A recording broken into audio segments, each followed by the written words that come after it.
नमस्कार, the democratic mirror में आपका स्वागत है। जो छात्र छात्राएं आईएएस, आईपीएस देखने का सपना देखते हैं, बनने का सपना देखते हैं, दिन रात कड़ी मेहनत करते हैं, उनके लिए एक प्रेरणा की ज़रूरत होती है। आज हमारे साथ हैं शांत, सौम्य और मृदु स्वभाव के सार्थक अग्रवाल, जिन्होंने सिविल सेवा एग्ज़ाम 2020 में पूरे भारत में 17वीं रैंक हासिल की है और वो भी बिना कोचिंग के। आइए उनसे बात करते हैं। सर, बहुत बहुत स्वागत। धन्यवाद सर, आपने मुझे यहाँ पर बुलाया और मुझे मौका दिया अपनी बात कहने का, उसके लिए मैं आपको बहुत धन्यवाद देता हूँ। Thank you. सर, सबसे पहले हम आपकी जो प्राइमरी एजुकेशन है कि आपकी 12वीं तक की पढ़ाई कहाँ से हुई, उसके बारे में हम जानना चाहेंगे। जी, 10वीं तक मैं Delhi public school Mathura road में पढ़ता था और 11वीं और 12वीं मैंने दिल्ली पब्लिक स्कूल वसंत कुंज से करी। तो मेरी पूरी पढ़ाई 12वीं कक्षा तक सब दिल्ली में ही हुई है। 12वीं क्लास में आपने सीबीएसई टॉपर रहे हैं आप, और वो भी बिना कोचिंग के। हमने जो आपके बारे में रिसर्च किया है कि बिना कोचिंग के आज आप इस मुकाम पे हैं, जो बहुत बड़ी उपलब्धि है। तो 12वीं क्लास में जो आपने तैयारी की, कुछ बताएंगे उस फोकस के बारे में कि जो टॉपर रहे आप? जी, 12th में मेरी तैयारी बहुत ही ज़्यादा जैसे आपने कहा बहुत फोकस थी, क्योंकि उस टाइम मुझे काफ़ी अंडरस्टैंडिंग ये थी कि मैंने साइंस सब्जेक्ट्स तो लिए हैं, बट मेरे को इंजीनियरिंग में नहीं जाना, मेरे को इकोनॉमिक्स में ही करियर परस्यू करना है। तो उसके लिए क्लास 12th में अच्छे मार्क्स लाना बहुत ज़रूरी है। तो पूरे 12th में पूरा एक साल मैंने अपना जो हमारी बोर्ड परीक्षाएं होती हैं उसकी तैयारी करी। टीचर्स बहुत अच्छी मिले, सपोर्ट सिस्टम्स बहुत अच्छे थे मेरे, तो उन सब का बहुत मेजर रोल था कि मैं 12वीं में भी अच्छा कर पाया। 12th के बाद आपने बीकॉम दिल्ली से की। कहाँ से दिल्ली में? जी, मैंने 12th के बाद economics honours, BA economics honours Shri Ram college of commerce से करी, जो 2017 में मैंने दिल्ली यूनिवर्सिटी से ग्रेजुएट करी। उसके बाद आपने देश से बाहर जाने का फैसला किया। जी। तो वो फैसला किस आधार पे किया आपने? इसमें काफ़ी आधार थे। मेरे जो प्रोफेसर्स थे एसआरसीसी में, उन्होंने कहा कि आपको कुछ टाइम बाहर रहना चाहिए, वहाँ की पढ़ाई भी देखनी चाहिए, क्योंकि कुछ मामलों में वहाँ पर बेहतर पढ़ाई कराई जाती है। रिसर्च के मामले में वहाँ काफ़ी ज़्यादा फोकस है। तो मुझे स्कॉलरशिप भी मिली ऑक्सफोर्ड यूनिवर्सिटी से, उन्होंने मुझे फंडिंग दी पूरी 2 साल की पढ़ाई करने के लिए। तो मैंने 2 साल वहाँ बिताए, बहुत अच्छा एक्सपीरियंस था, बहुत अच्छा टाइम था। और इसी तरह से मैंने अपना जो अब्रॉड स्टडीज़ वाला पीरियड था वो ऑक्सफोर्ड में बिताया। ऑक्सफोर्ड के दौरान या उससे पहले आपके माइंड में क्लियर था कि मुझे यूपीएससी में जाना है, देश की सेवा करने का माध्यम मेरा वही होगा? नहीं सर, आपने बहुत अच्छी तरह से इस क्वेश्चन को प्रस्तुत किया कि देश की सेवा करने का माध्यम वो है या नहीं है। मुझे लगता है देश की सेवा करने के काफ़ी सारे माध्यम हैं, और उससे पहले मेरे दिमाग में कुछ और था कि मैं रिसर्च करूँगा, एकेडमिक्स में जाऊँगा और वैसे तरह भारत का नाम ऊँचा करूँगा। बट लेकिन थोड़ी पढ़ाई करने के बाद, थोड़ा काम करने के बाद मैंने रियलाइज़ करा कि ये वाली जो फील्ड है, इसमें भी मैं अपनी नॉलेज और एक्सपीरियंस का यूज़ करके काफ़ी काम कर सकता हूँ। तो ऑक्सफोर्ड के बाद ही जब मैंने कुछ महीने लंदन में भी नौकरी करी, उसके बाद जब मैं इंडिया वापस आया पैंडेमिक के दौरान, तब से मैंने तैयारी करना शुरू की एग्ज़ाम के लिए। तो आप जब इंडिया आए तो आप स्पेसिफिक तैयारी के उद्देश्य से आए थे? एकदम नहीं कहूँगा मैं, उसमें काफ़ी मेरे दिमाग में चल रहा था कि मैं ये करना चाहूँगा, बट पैंडेमिक भी था, घर आने का भी मन था उस टाइम लंदन से। तो काफ़ी सारे फैक्टर्स थे। यहाँ आने के बाद भी मैंने वर्क फ्रॉम होम किया अपनी लंदन वाली जॉब के लिए, बट कुछ टाइम के बाद मैंने रियलाइज़ करा कि नहीं, मुझे इस सेक्शन में जाना है। तब से मैंने प्रयास शुरू किया। तो यूपीएससी की तैयारी आपने कौन से वर्ष से शुरू की? 2019 लगभग? 2020 से सर। 2020 से तैयारी, जैसे मैंने कहा, मैं मार्च में इंडिया वापस आया, 2 महीने मैंने वापस वहाँ के लिए काम करा, और उसके बाद फिर मैंने प्रीलिम्स की और मेंस की तैयारी शुरू करी। आपने 25 वर्ष की उम्र में प्रथम प्रयास में सफलता हासिल की है, जो बहुत बड़ी बात है, और वो भी बिना कोचिंग के।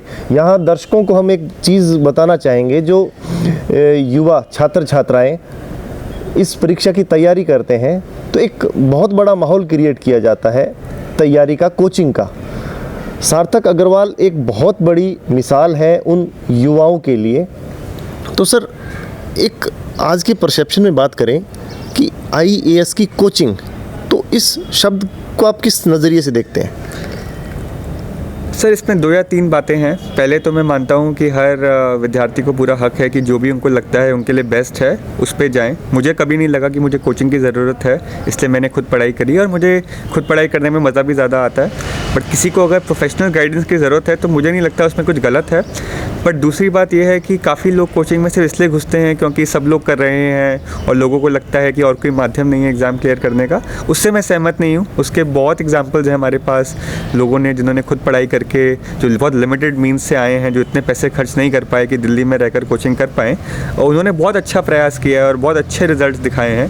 तो ये बात बहुत ज़रूरी है जाननी है आपको कि आप सिर्फ एक ही तरीका नहीं है। ये मैं शुरू से कहे जा रहा हूँ अपने तैयारी के बारे में कि बहुत सारे तरीके हैं एक ही डेस्टिनेशन तक पहुँचने के लिए।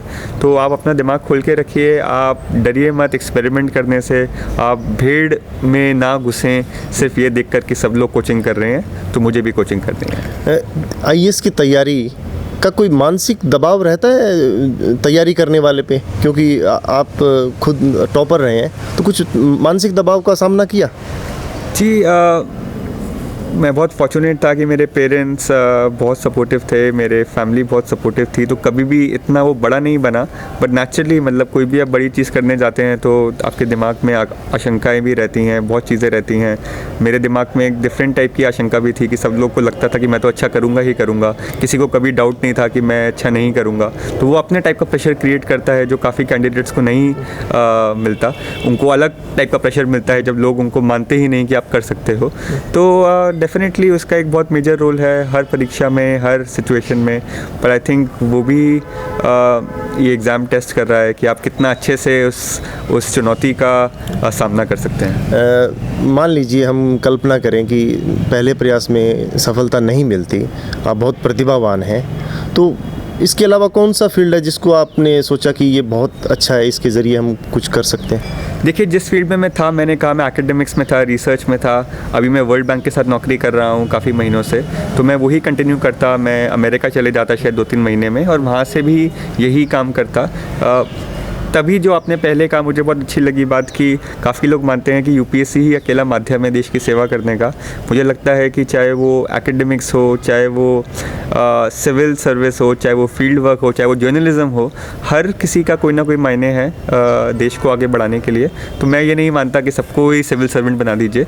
तो मुझे पूरा ये मेरे दिल में ये चीज़ थी कि अगर मेरा नहीं भी अच्छा सा होता है इस एग्ज़ाम में तो मैं अपना और तरीके से अपनी पूरी मेहनत करके मैं कुछ ना कुछ अच्छा तो कर ही लूँगा।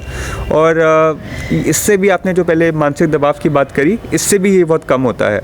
जब हम सिविल सर्विसेज को बहुत बड़ा बना देते हैं कि यही एक तरीका है तो नेचुरली प्रेशर भी बढ़ जाता है। बट अगर आपके दिमाग में ये है कि ये अकेला मीडियम नहीं है और भी काफ़ी तरीके हैं, तो वो जो आपको फ्लेक्सिबिलिटी और फ्रीडम देता है, आई थिंक उससे आपका प्रेशर लेवल्स बहुत ज़्यादा गिरता है। इंटरव्यू की बात करें तो उस पायदान पर जाकर बहुत सारे विद्यार्थी पिछड़ जाते हैं, तो वहाँ उनको मलाल रहता है। तो आपका इंटरव्यू कितनी देर चला और ऐसी कौन सी चीज़ थी जो उन लोगों को बड़ी क्लिक किया आपके बारे में?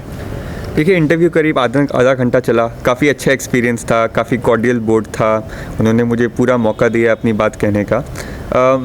सबसे ज़्यादा आई थिंक मुश्किल है कहना कि क्या चीज़ उनको क्लिक करी, बट शुरुआत में मुझसे एक सवाल पूछा गया कि आपने ऑक्सफोर्ड से पढ़ाई करी है, वर्ल्ड बैंक में आप नौकरी कर रहे हैं, और आजकल हम देखते हैं काफ़ी सिविल सर्वेंट्स इंडिया से वहाँ जाते हैं इन अपॉर्चुनिटीज़ की खोज में, तो आप उल्टा क्यों करना चाह रहे हैं? आप ऐसा आपके दिमाग में ऐसी क्या चीज़ आई कि आप वर्ल्ड बैंक और ये सब छोड़कर यहाँ आना चाहते हैं? तो आई थिंक बोर्ड को ये बात की कॉग्निजेंस थी कि मैंने जो प्रोफेशनल मेरे इंडेवर्स रहे हैं वो देश की सेवा में डेफिनेटली अप्लाई हो सकते हैं। जो मैंने वर्ल्ड बैंक से सीखा है, जो मैंने इकोनॉमिक्स से सीखा है, तो मे बी उनको शायद ये बात पसंद आई। हम आज कोचिंग की बात करें, दोबारा से इस टॉपिक पे आएंगे कि जो भी यूपीएससी में टॉपर रहता है तो बहुत सारे जो प्रोफेशनल कोचिंग वाले उनकी फ़ोटो इस्तेमाल करते हैं कि ये हमारे से पढ़ा है। आपके साथ भी कुछ हुआ ऐसा? जी मैंने इसके बारे में पहले बात भी करी है।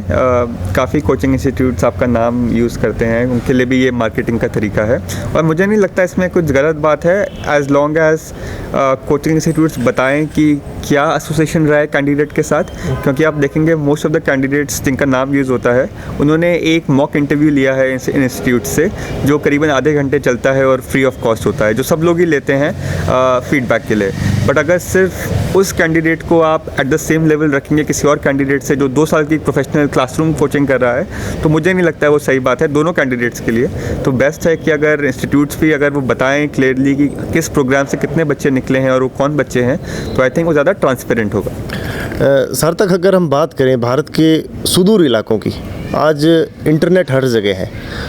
जो विद्यार्थी बड़े शहरों में नहीं आ सकते कोचिंग के लिए, तो क्या वो घर बैठकर जो हमारी पारंपरिक पढ़ाई है, किताबें पढ़कर और इंटरनेट का इस्तेमाल कर कर इस मुकाम को हासिल कर सकते हैं? देखिए, मैं कोई मेरी इतनी इतनी हैसियत नहीं है कि मैं उनके बारे में बोल सकूं, क्योंकि मैं काफ़ी प्रिविलेज बैकग्राउंड से आता हूं, टू बी ऑनेस्ट। एंड मैं खुद उनसे इंस्पायर होता हूं जो रूरल बैकग्राउंड से या उन एरियाज से सक्सेस हासिल करते हैं जिनके लिए बहुत मुश्किल होता है सक्सीड करना। मेरे लिए काफ़ी चीज़ें बहुत आसान थी, to be very honest. But definitely I think अगर मैं कुछ अपना 2 शब्द कह पाऊँ तो मुझे लगता है कि इंटरनेट ने काफ़ी डेमोक्रेटाइज़ किया है दुनिया को। मैंने सारे जो सोर्सेज यूज़ करे अपने सब इंटरनेट से थे। कोई मैंने किताबें फैंसी नहीं खरीदी थी, मैं मेनली न्यूज़ पढ़ता था, करंट अफेयर्स पढ़ता था और वो सब फ्रीली अवेलेबल है ऑनलाइन। तो डेफिनेटली आई थिंक एंड इसमें ये भी कहना चाहूँगा मैं कि एक इंडिपेंडेंट मीडिया और फ्री मीडिया का बहुत मेजर रोल है। इंक्रीजिंगली आप देख रहे हैं कि न्यूज़पेपर्स पे वॉल के पीछे जा रहे हैं, जो मतलब उनकी इकोनॉमिक्स उसको अलाउ करती है कि उनको मतलब वो फ्रीली रन नहीं कर सकते एनी लॉन्गर। बट ये ऑल्सो ये एक बैरियर क्रिएट करता है उन कैंडिडेट्स के लिए जो वो महंगे न्यूज़पेपर्स को सब्सक्राइब नहीं कर पाते। तो डेफिनेटली आई थिंक मीडिया का बहुत मेजर रोल है और इतने सारे ऑनलाइन ब्लॉग्स हैं, मटेरियल है, जिसमें आपको कभी मटेरियल की कमी नहीं होगी। आपको खुद मेहनत करके उसकी पढ़ाई करनी है और आई थिंक काफ़ी तरीके हैं इसमें अच्छा करने के लिए। आपने जब यूपीएससी की तैयारी की तो एवरेज कितने घंटे और न्यूज़ सोर्स क्या रहता था कि कहाँ से आपको ऑथेंटिक न्यूज़ कि ये सही है? देखिए, मेरा कोई टाइम फिक्स कभी नहीं रहता था। किसी दिन मैं काफ़ी टाइम पढ़ता था, किसी दिन मैं बिल्कुल भी नहीं पढ़ता था, सिर्फ पिक्चर्स दिखता था। तो बहुत ही वेरिएबल और बहुत ही डेली वेरी होने वाला स्केड्यूल रहता था मेरा। और जहाँ तक दूसरी बात है आपके सोर्सेज़ के लिए, तो मैं जो भी हमारा मेन स्ट्रीम मीडिया है, जो भी हमारे बड़े न्यूज़पेपर्स हैं, मैं न्यूज़पेपर पर ज़्यादा विश्वास करता था। जो भी न्यूज़ उनमें आती थी तो काफ़ी उस पर बहुत मैंने फोकस किया। और बाकी बट मेरा कभी ये नहीं था कि एक ही अखबार पढ़ो, एक ही मैगज़ीन पढ़ो, क्योंकि न्यूज़ और इन्फॉर्मेशन हर जगह है। आपको एज अ रीडर पता होना चाहिए कि आप क्या चीज़ पढ़ें, क्या चीज़ छोड़ें, क्या चीज़ कितनी लेजिटिमेट लग रही है, क्या चीज़ आपको विश्वास नहीं हो रही। तो वो एक जजमेंट कॉल है। बट इंटरनेट पे इतने सोर्सेज अवेलेबल हैं कि आई थिंक आपको कभी भी सोर्सेज की कमी तो नहीं होने वाली। अंतिम 2 सवाल कि माध्यम की बात करें, मीडियम यूपीएससी में, तो क्या हिंदी और इंग्लिश माध्यम का कोई फ़र्क होता है या फिर टैलेंट होना चाहिए? देखिए, मैं इस सवाल का जवाब देने में सक्षम नहीं हूँ, क्योंकि मैंने सिर्फ इंग्लिश में पढ़ाई हमेशा करी है, इंग्लिश में ही एग्ज़ाम दिया है। तो जिन्होंने हिंदी में एग्ज़ाम दिया है, हिंदी में अच्छा करा है, आई थिंक वो ज़्यादा बेटर पोजीशन है इसका जवाब देने के लिए। अंतिम सवाल सार्थक कि वर्तमान देश और दुनिया के परिदृश्य की बात करें तो आप जब आने वाले टाइम में फील्ड पे जाएंगे, देश सेवा में जाएंगे, तो कौन सा सेक्टर है और कौन सी वो चीज़ है जिसको आपको लगता है कि इसमें करने की ज़रूरत है और थोड़ा बड़े लेवल पर? देखिए, करने की ज़रूरत तो हर सेक्टर में है और मेरा काफ़ी इस पे क्लियर एक ओपिनियन है कि एज ब्यूरोक्रेट्स हमारी रिस्पॉन्सिबिलिटी नहीं है सेक्टर्स डिफ़ाइन करने की, वो हमेशा कॉमन पीपल की होती है।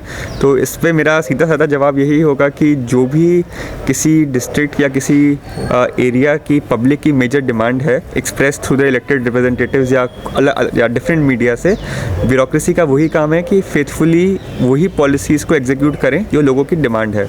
और दूसरी बात इसमें ये भी है कि जो तरीके से आप इम्प्लीमेंट करते हैं पॉलिसीज़, जिस तरीके से आप काम करते हैं, उसमें बहुत ज़रूरत है इनोवेशन की, कि ब्यूरोक्रेसी आपकी रिस्पॉन्सिव हो, सिंपैथेटिक हो, लोगों की बात सुने, काफ़ी अप्रोचेबल हो। और मैं क्योंकि इकोनॉमिक्स बैकग्राउंड से आता हूँ, तो मुझे लगता है डेटा का बहुत मेजर रोल हो सकता है। डेटा इस सेंचुरी का सबसे वैल्यूबल रिसोर्स है एंड गवर्नमेंट के पास बहुत डेटा है काम करने के लिए। तो आई थिंक पब्लिक सर्विसेज को भी इम्प्रूव करने के लिए जो प्राइवेट कंपनीज़ इतना यूज़ करती हैं ये सब चीज़ों को, आई थिंक गवर्नमेंट को भी करना चाहिए और उसमें थोड़ा बहुत मैं भी योगदान देना चाहूँगा। जी, सार्थक, हमसे बात करने के लिए बहुत बहुत धन्यवाद। आपके उज्जवल भविष्य की हम कामना करते हैं। थैंक यू, धन्यवाद।